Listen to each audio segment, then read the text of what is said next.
Today I want to show you all the way through my kitchen garden. We're going to take a tour. It is the beginning of August and I want to show you everything that's growing and everything that's not. So let's get started.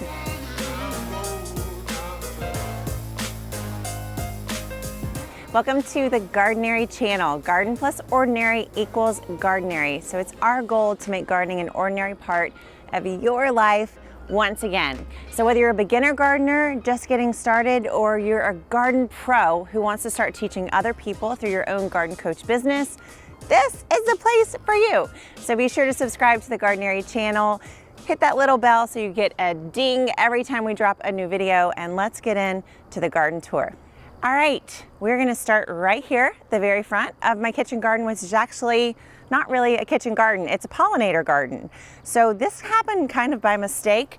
As I set up my kitchen garden, we had all this space in the front and I wanted it to be level with the landscaping in the front of my yard, in front of my house. So I thought, hey, let's just add some flowers. So I want to show you all the blooms that are going right now. At the very front, we have echinacea. This was planted last year and has come up and really been taking off. I've cut from these blooms at least twice already, and the plants keep pushing out. If you haven't watched the video on my favorite easy flowers to grow in a pollinator garden, you can check that out here on the channel after you watch this video, of course. So we've got echinacea in the front. We've got some cilantro that's all bolting. I'm going to show you about that in another video. We've got anise hyssop, which is so beautiful. These little purple flowers are a favorite of the bees. We've got zinnias. So these were all added by seed at the beginning of the summer, probably in June. And it took almost, I would say, 60 days before I started getting nice blooms. But these are getting harvested and cut from at least once a week, and they keep popping out more flowers. It's the best. The lemon balm has taken over. If you haven't seen my video tour of lemon balm, why I think you should grow it, you definitely should. But I had to give the lemon balm a nice haircut because it had taken over my garden path and I couldn't get in here anymore. So the lemon balm has all gone to flower, which is kind of cool because last year it didn't do that. It was just leaves. But this year, if you can see, it's all broken into these little flowering tips at the top, which the bees absolutely love, which is the point of a pollinator garden, am I right?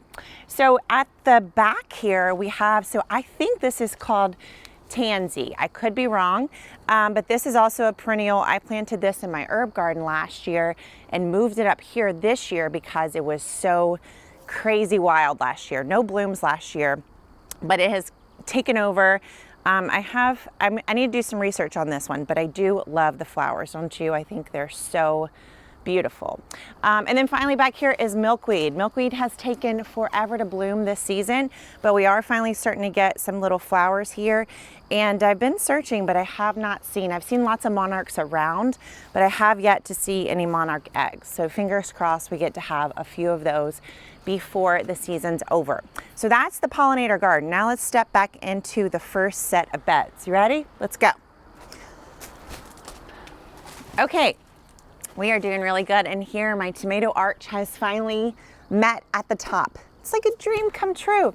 If you haven't been following the series all about growing tomatoes on an arch trellis, you gotta check it out because there's a ton of great information on how to make this happen. So I've been harvesting from these tomato vines now for about 3 or 4 weeks. First it was pretty slow and now it's definitely picking up. These are all ready for a really good cut right now. But of course I had to wait so you guys could see it. We've got Sun Gold and Juliet varieties, and it's really funny. This side of the trellis, I'm getting red Sun Gold tomatoes. And on this side of the trellis, I'm getting orange Sun Gold tomatoes. If you know why that might be happening, I would love for you to tell me. In the front, we've got zinnias. There's been a roundup of zinnia. I did a little teaching on how to get more blooms from your zinnias. So as you can see, I cut mine back and I'm waiting for another set of blooms to come on, which is happening soon. All the Swiss chard I started from seed is doing awesome. I have had a little bit of pest issue. You can see these little dots on here, but for the most part, the greens have stayed really healthy and beautiful and not too many holes, which is kind of amazing by August. So same on both sides. I trimmed back my chives because these girls were taking over the garden. And then I have the funniest thing happening right here. These Sun Golds, Last year at the end of the growing season, all these sun golds dropped from the arch, and obviously some of the little tomatoes just hung out in the gravel all winter long. And I actually have these wild sun golds growing right out of the gravel. So I've left them because I'm a gardener and I just like to see what happens, you know. But anyway, I've actually been picking a few sun golds right out of the gravel, like I'm gonna do right now. Is that crazy? Who knew? Anyway, let's back on up, and we almost have a repeat of what's in the front of the garden back here, but we do have some peppers too. So over here we've got some just some nice little green peppers. These aren't too spicy, and I've been picking from these each week. And then we've got some shishitos, other types of peppers, some Swiss chard, and then of course we've got calendula on the backs of both beds. So that's mostly what's growing in these two beds. We've got tons of tomatoes, Swiss chard, peppers, some flowers, chives, basil. I try to make it sound simple, but it actually is a ton of stuff growing in here. All right, so that's the first two beds. Let's head back to the middle beds. In these middle beds, we added 6 obelisk trellises back at the beginning of July. If you haven't watched that video, you can check that one out on our channel. So I put together these obelisk trellises and switched my garden from a lettuce garden to cucumbers in the middle of these two beds. Now, if you've seen about Lucy, this is Lucy. We did a little video on her a couple weeks ago, and as you can see, she's just taking off. So she's now over, I think, 6 feet tall and is producing crazy amounts of seed. So I know it looks a little unruly to leave her in the garden, but I just can't help it because she is such an, what's that word? Anomaly, is that right? Where it's like something that's so strange and different. Most lettuces, if you'll see this one for comparison, most lettuces when they bolt, they would grow to about this tall, maybe 2-3 feet tall. This is probably 3 feet tall and stop. But Lucy just won't stop, can't stop, won't stop. She keeps going. I got to harvest my first few cucumbers from these vines this week. You can see a few of them growing here. So the test we did was between whether we should start them with seed or seedling. And I have seen more growth and quicker production from the ones planted from a transplant. But the seed planted ones are picking up speed really quickly. So I've got to come in here and do a little bit of pruning, but you can see all the healthy leaf growth, and you can see all these little baby cucumbers coming on. So we are about, I guess, over 30 days since I planted these from seed and seedling. So to get fruit that quickly is pretty amazing. And then I also have these mini sunflowers that I added to the bed. So hopefully these will help with pollination, getting the bees to the cucumber plants as they start to flower. Because as you know, it's pretty hard. Oh, a bird just flew through here. That was so crazy. And she's probably over there eating my tomatoes. So it's, you need to have pollination to get the pollen from the male flower to the female flower in your cucumber plants. And so having pollinating, attracting plants and flowers near those plants is awesome. So that's why I added the sunflowers on the edge. And also, maybe I should talk about this in another video, but all the sunflowers I planted in the ground this year got eaten by bunnies. So after trying 3 or 4 tries with sunflowers, I finally decided I would put them up in my raised beds. And ta-da, they're about to flower and the bunnies haven't eaten them yet. So, try again. 3rd time's the charm, I guess. All right, those are the second 2 sets of beds. And now we're gonna head back. The sun has arrived and we're gonna head to the back 2 beds. Let's go. La! I'm shining. I'm like a plant. Okay, I don't know if you can see me. I can't see you. I'm gonna keep talking. All right, in these back 2 beds, I have to say I've been a little disappointed. So my original goal for these 2 beds is I was gonna grow a ton of kohlrabi.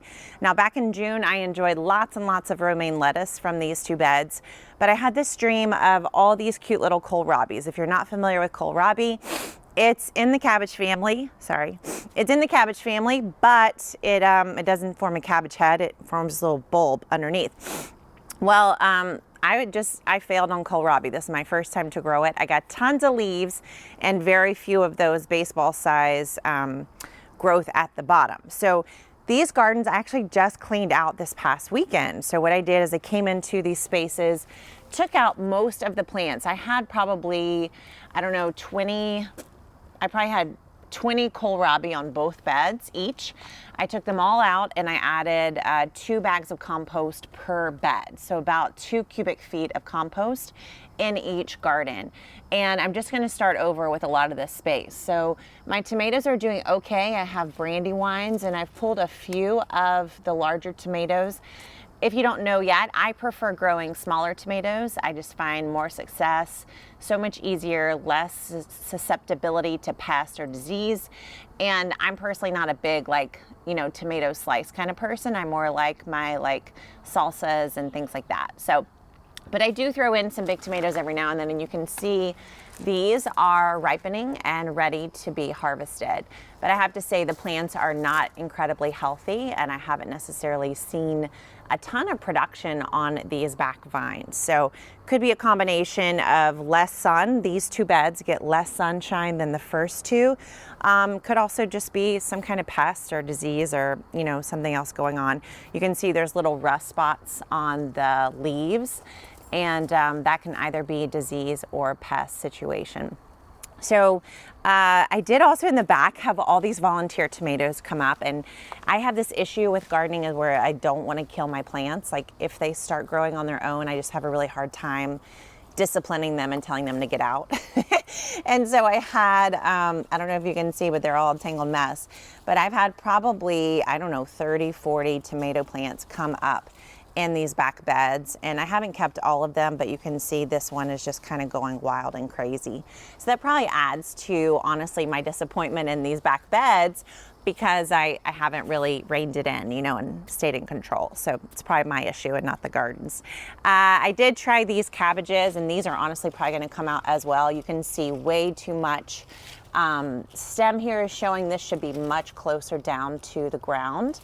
And it's probably got too hot too fast. I put these in at the beginning of June, which is late for cabbages, but always try. That's what I like to say as a gardener. So these are probably going to come out. We can still eat these greens. It's just not impressive as a cabbage head, per se. It's just like, oh, here's some leafy greens. And then I'll show you finishing up with these cabbage heads in the back. They're doing a little bit better. But still not impressive. You can see this one is starting a little bit of a head formation, but still nothing to write home about or to show off on Instagram, of course.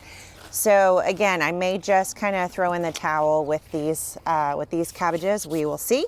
And then I do have beets that I've kept on the edges of the bed, and I felt around to see if we have any kind of root forming yet, and it's about this big, so still not impressive. Again, maybe an issue of not enough sun or not enough space. And finally, little eggplants on the back corners. I'm not a huge eggplant fan, but I do like a little bit to make like an eggplant parmesan or something like that at the end of the summer. So I've pulled a few eggplants off of this plant and the one over on this side. And that is about all that's happening in these back beds. I have some kales back here, some basil that I snuck in, and I will say the star of the show for these 2 back beds is my straw flowers. So this one I think is so beautiful. You can see the red straw flower. It has this nice little gorgeous yellow center. All straw flowers do, and that is what the bees and butterflies love. It's literally like a little pollen haven right there in the center of the flower. So we've got the red here and then the pink one here. And I shared this on Instagram, and my followers were all DMing me telling me this looked like an egg, like a sunny side up egg. I thought that really just, brought the flower down a notch in my mind. But if you think it looks like that too, you can let me know in the comments. All right, I think that pretty much concludes my kitchen garden tour of August 2020. So just so you know the measurements, my garden is just about 90 square feet of raised bed garden. I have 6 beds that are 2.5 feet wide and 7 feet long and 2 feet tall. So each bed is about 15 square feet, which makes the whole space about 90 square feet of garden.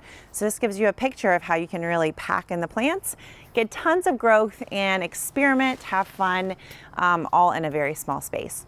So thanks so much for watching the Gardenary channel. The sun has definitely arrived and is in my face. If you are ready to learn more about setting up your own kitchen garden or just finding out how to take your gardening to the next level, you got to take our Green Thumb quiz. It's a short little quiz that asks you a few questions and helps us help you know where you are currently in your own kitchen garden journey and how we can help you grow to the next level. So check it out below at gardenary.com/quiz. Take the quiz and we can learn to grow together. Thanks again for watching Gardenary and for taking a tour with me in my kitchen garden. I'll see you next time.